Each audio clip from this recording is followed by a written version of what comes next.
Tank Dell is among the 4 players that you need to trade for ahead of week 2. We'll explain why on this episode of the Locked On Dynasty Football Podcast.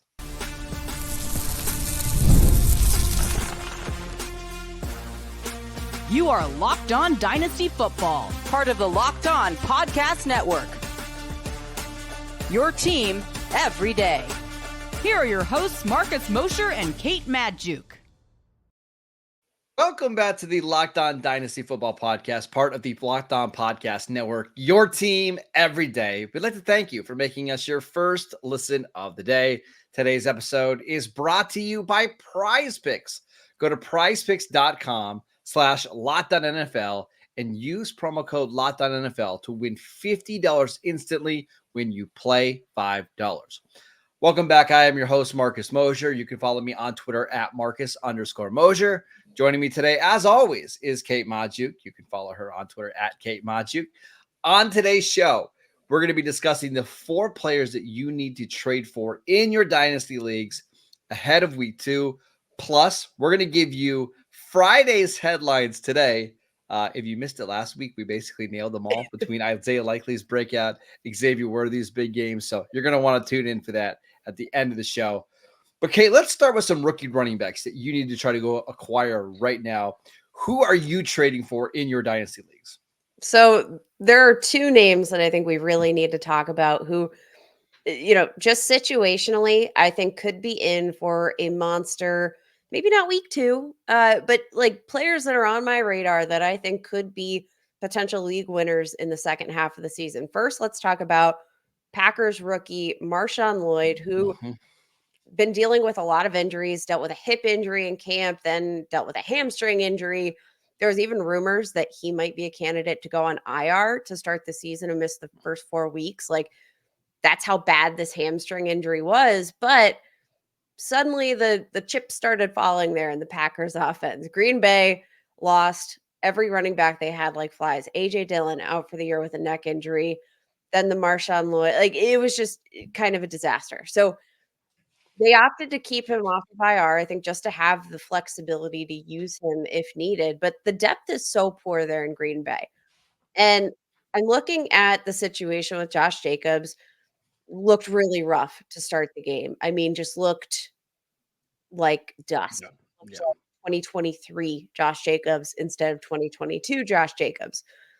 Got a little bit better as the game went on, but still a lot of inconsistencies. And I was looking at, the possibility that, we might have Josh Jacobs kind of running the full ground game here to start the season. They might give him all the work he can handle, but then what? And does that wear him down as a guy who's already one of the most heavily utilized running backs in terms of career volume in the NFL right now? Like, Yeah. Marshawn Lloyd could be in for a monster second half. And I just really quickly want to talk about Josh Jacobs. I covered him for 5 years when he was with the Raiders. Jacobs is an incredibly hard worker, and he prides himself as being a tough player. And he'll grind out and grit out games that he probably shouldn't play in, but he'll also miss some time. And he's got a knee issue that's a chronic knee issue that's just not going to get better. And we saw this play out last year. Like, as the season went on, it became harder and harder for him to be ready for Sundays. And by the end of the year, he just didn't have anything left. And that's why he missed the final 4 games of the year. I think we're even seeing this play out a little bit in week 1, played the entire game, right? Because he kind of had to. And now he missed Wednesday's practice with a back injury. We'll see what his practice participation looks like on Thursday.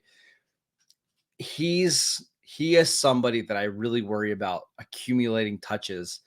And we have to remember, Green Bay signed him to a multi-year deal this offseason, but it's really a 1-year deal. They can get out of it after the 2024 season with like no dead cap money.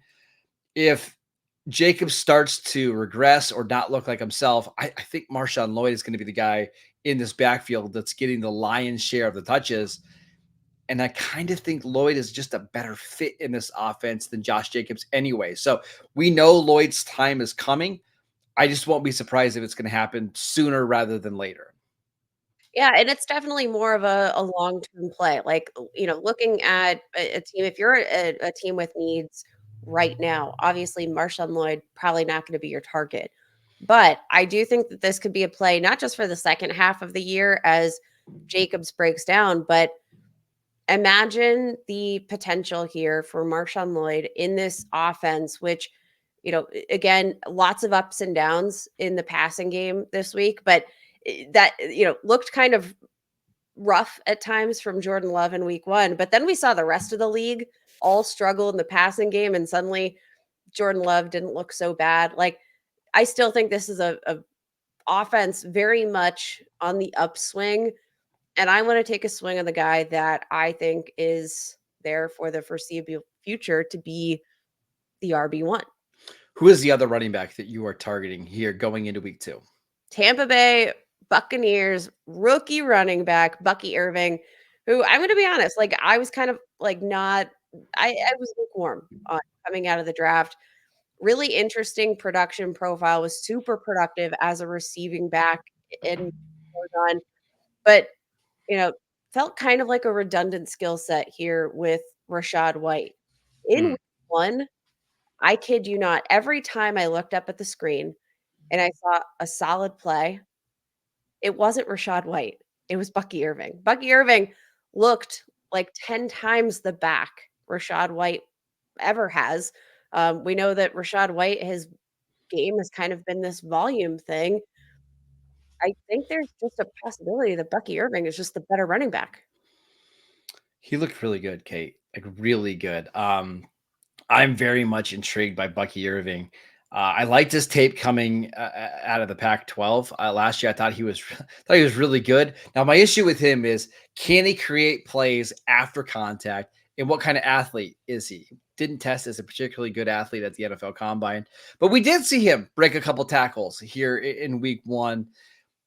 I've never been a big Rashad White fan. So I can buy this one. Like I do think Bucky Irving at some point is going to take over this backfield. I just wonder how hard it's going to be to acquire Bucky after a strong week 1, because you've got to imagine the dynasty manager that currently has him isn't going to give him up for cheap. I think what you have to hope for is that Bucky Irving manager isn't watching the game. Obviously the stats look really solid. He was more efficient in pretty much every metric that you could be looking at in terms of like in comparison to Rashad White. Even got some work in the passing game.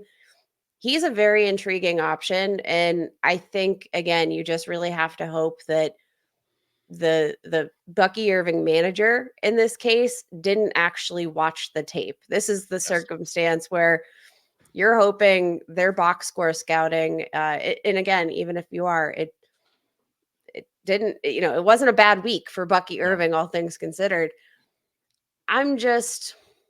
I don't know. I'm intrigued. I think the opportunity is there. Baker Mayfield is obviously really comfortable leaning on the running back as a key part of the passing game. Like, yeah, I don't know. Rashad White just hasn't done anything to, I think, keep the job. He hasn't won the job for me. He's just kind of had the job by default. And I think that Bucky Irving actually could be the guy that actively wins the job.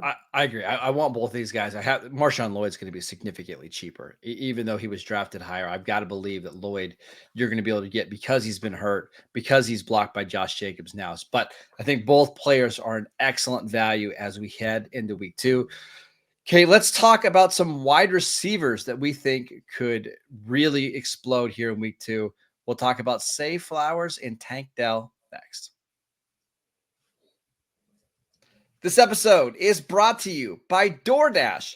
Football is finally back, which means it's time to order your favorite game day foods, snacks, and drinks on DoorDash without missing a single play. I've been to hundreds of football parties over the last few years, and unfortunately, there's been several times where I show up to my buddy's house and there's either no food or a very unimpressive spread. But DoorDash is here to save us this football season. You can order pizza, wings, burgers, whatever you want on DoorDash, and you never have to leave your couch. Use our promo code LOCKEDFALL24 for 50% off up to a $10 value when you spend $15 or more on your first order. Limited time offer. Terms apply. Promo is not valid for orders containing alcohol. DoorDash, your door to game day greatness, your door to more. Download the DoorDash app now to order your game day favorites. Must be 21 or older to order alcohol. Drink responsibly. Alcohol only available in certain markets. This episode is brought to you by Hims. No man wants to lose their hair, but for men, it's actually very common. And now with Hims, the solution is simple. Try Hims hair loss solutions, and you'll be joining hundreds of thousands of subscribers who got their flow back. Hims provides access to a range of hair loss treatments that work all from the comfort of your couch. They offer personalized chewables, oral, sprays, and serum treatment options so that you can find out what works the best for you. Start your free online visit today at hims.com/LockedOnNFL. That is HIMS.com/LockedOnNFL for your personalized hair loss treatment options. HIMS.com/LockedOnNFL. Results vary based on studies of topical and oral minoxidil. Prescription products require an online consultation with a healthcare provider who will determine if a prescription is appropriate. Restrictions apply. See website for full details and important safety information. Welcome back to the Locked On Dynasty Football Podcast. I want to let you know about the new Locked On NFL show. It's 2 shows every single day. First, the madman Tyler Rowland kicks you off in the morning with a double shot of NFL espresso, and then stop by the barbershop with Tony Wiggins for some real NFL talk. Add in the local Locked On experts, and you get unprecedented NFL insight, hot opinions, detailed breakdowns, all in 30 minutes. It's the new Locked On NFL, and it's twice a day. Make the madman Tyler Rowland and the barber Tony Wiggins your second listen at the new Locked On NFL on YouTube or wherever you get your podcasts. All right, Kate, let's talk about some wide receivers that we are going to try to acquire this week in our Dynasty leagues. Who would you like to start with? Let's start with Zay Flowers. I think that's a fair place to start here because there's a lot of hype about one particular Baltimore Raven right now. But I'm pretty sure you've got the sense that there's another one that's being a little neglected on the hype front. Tell us about why you're all in on Zay Flowers, because I want to hear all about it. Because you could just see that the Ravens were doing everything possible to get him touches. He had 10 targets in the passing game, 2 carries in this game, and I believe 3 different plays in which he either got a target or got a carry that were negated due to a penalty. Remember, Baltimore had a bunch of penalties in this game. Like, it's just clear that they want him to be a focal point of this offense. And if you maybe weren't paying attention or you only got to look at the box score, all of these targets and these opportunities ended up being worth about 9.5 points in half-point PPR leagues. Like, you didn't get much production. However, the big days are coming, right? Like, they're just not going to play defenses as good as Kansas City every single week. And one of the things that we didn't see in this game, which I think we'll see going forward, is the shots down the field to Zay Flowers. And that's where the big games could come. I liked what I saw out of Zay Flowers. I thought he was making guys miss. He looked explosive. He looked dynamic. It just didn't result in a lot of fantasy points. I think now is the time to acquire him before the price goes up. Right now on Dynasty League football, he's being drafted outside of the top 20 receivers. I can't understand why that's the case at all. He's the clear-cut number 1 receiver attached with Lamar Jackson. He's 24 years old. I'm buying. I think that's all totally fair. My only concern with Zay Flowers, so obviously I love the opportunity. They get him a good mix of kind of targets. Like, they give him some of these layup shots underneath. They aren't afraid to use him downfield. My only concern with the downfield targets is, like, I feel like we haven't really seen a situation yet where Zay Flowers wins out on these one-on-one type of situations in like contested catch scenarios. It feels like he's small. He's smaller than, generally you would like for that kind of guy, unless he's going to be creating a mile of separation, which I know he's capable of.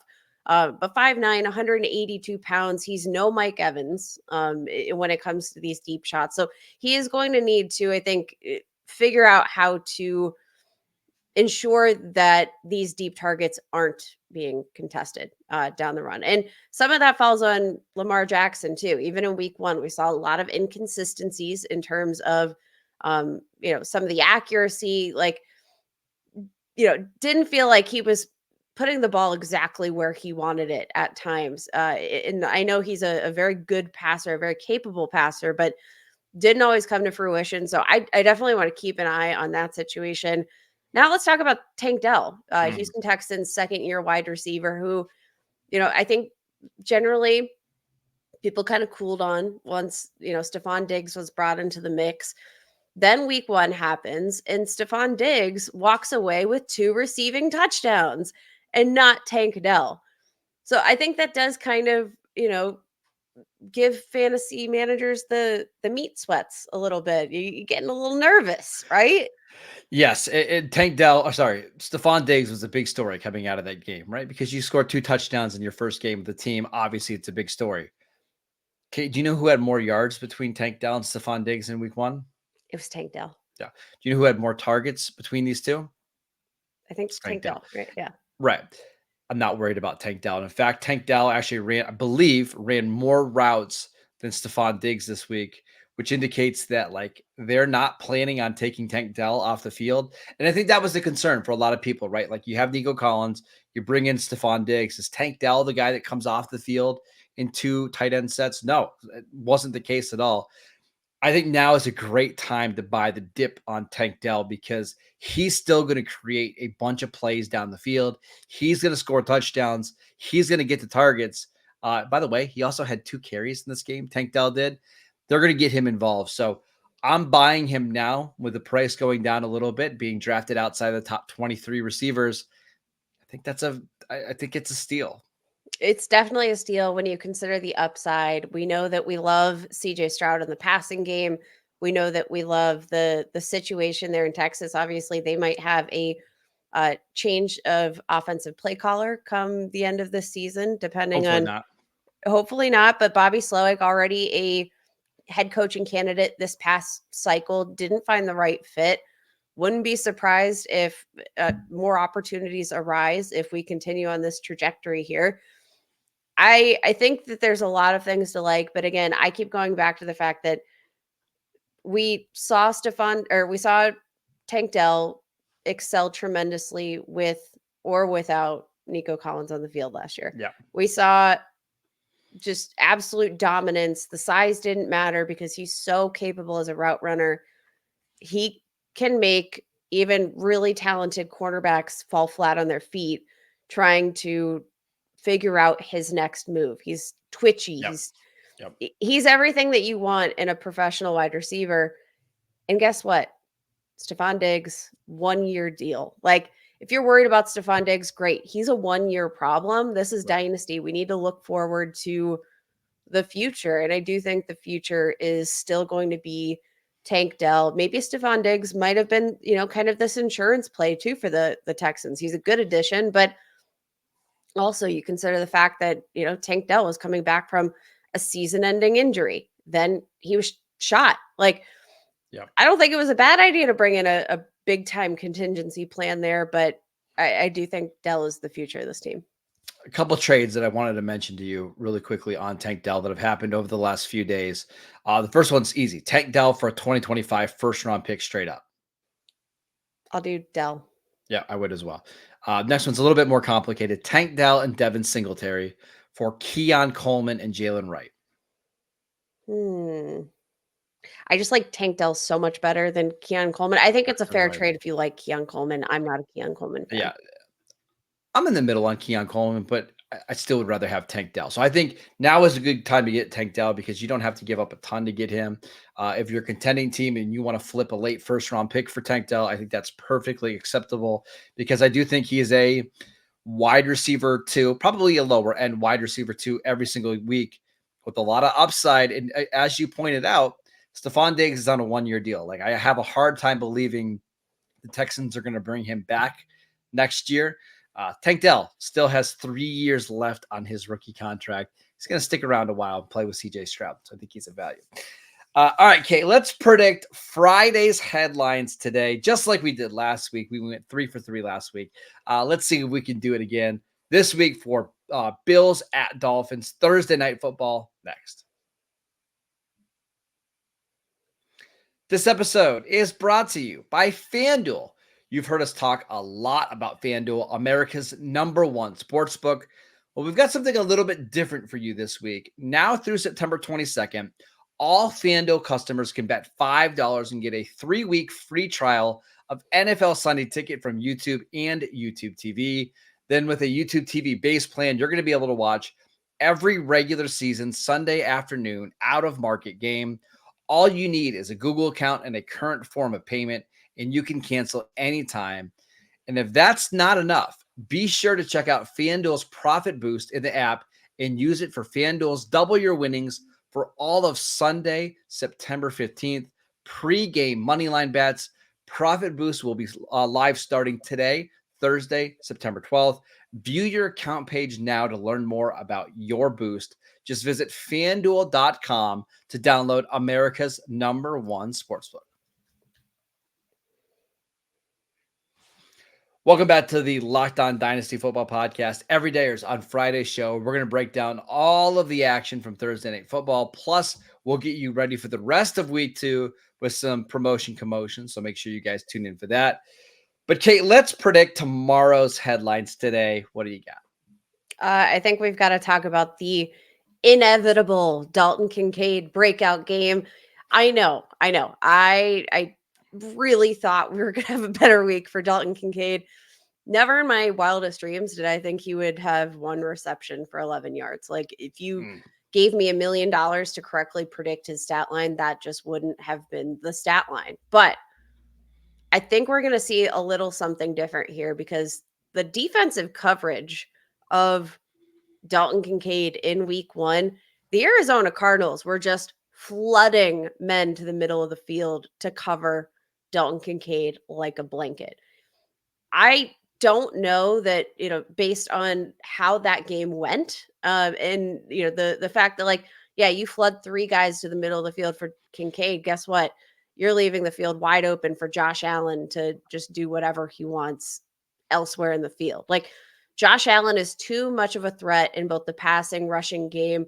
He's got too many diverse weapons in that offense between Khalil Shakir, Keon Coleman on the outside. Like, I do think what the Bills did this year, it wasn't like the sexiest roster construction, but it worked, right? Like, they have so many different pieces that kind of have these very specific skill sets, and they're just kind of ebbing and flowing. And it makes it, I think, a lot harder for, people to game plan in general.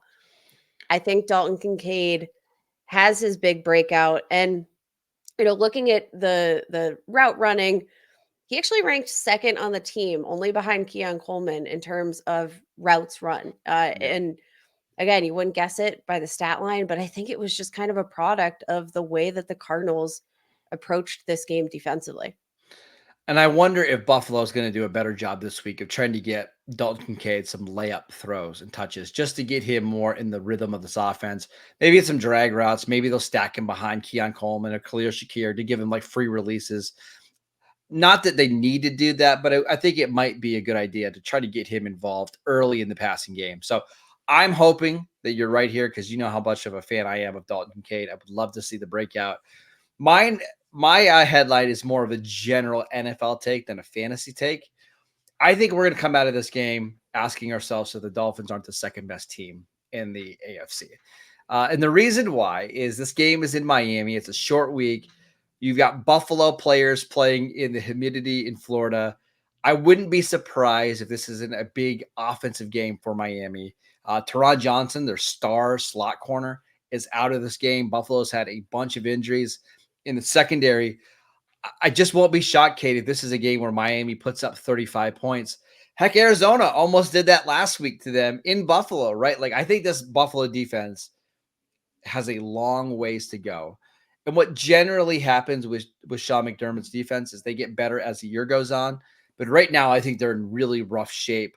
I wouldn't be surprised if this is a big breakout game for Miami's offense and Jalen Waddle goes crazy. Tyreek Hill has a long touchdown. Maybe Jalen Wright breaks off a long run. I'm expecting fireworks from Miami's offense tonight. I think that all of that is super fair, but I also think you're probably discounting, some of the history we have with Josh Allen and the I Buffalo know. Bills I know. against the Miami Dolphins. Like the Josh Allen in his career, do you know what his career stat record is against the Yeah, Miami Dolphins? I think it's 12-2, isn't it? It's 10-2. 10-2, 10-2. Which is pretty darn good. I don't know if like that math is mathing for you, but I mean, Josh Allen, he's just a good quarterback, and And I that believe is those 2 losses came down, like, to the final play. Like, they've had some weird losses against Miami in the games that they did lose. Josh Allen 300 plus passing yards in each of the last 4 matchups that Yeah. they've had against the Miami Dolphins. So again, that's including games in Miami. He's had 4 passing touchdowns in 2 of the last 4 games. Like I know you're giving your flowers to the Miami Dolphins in general, but I think you also have to do the same thing for the Buffalo Of Bills because course. they have absolutely, how they say like, is it really a rivalry if it's one-sided? This has been a pretty one-sided rivalry between the Buffalo Bills and the Miami Dolphins since Josh Allen came to town. I'm I just saying. just I think there's going to be a lot of points scored on both no. sides of the ball, and fantasy managers are going to love it. I just think this is a really good spot for Miami, right? Like, they generally have a very good record at home in September because teams just aren't conditioned It's to hot. play it right.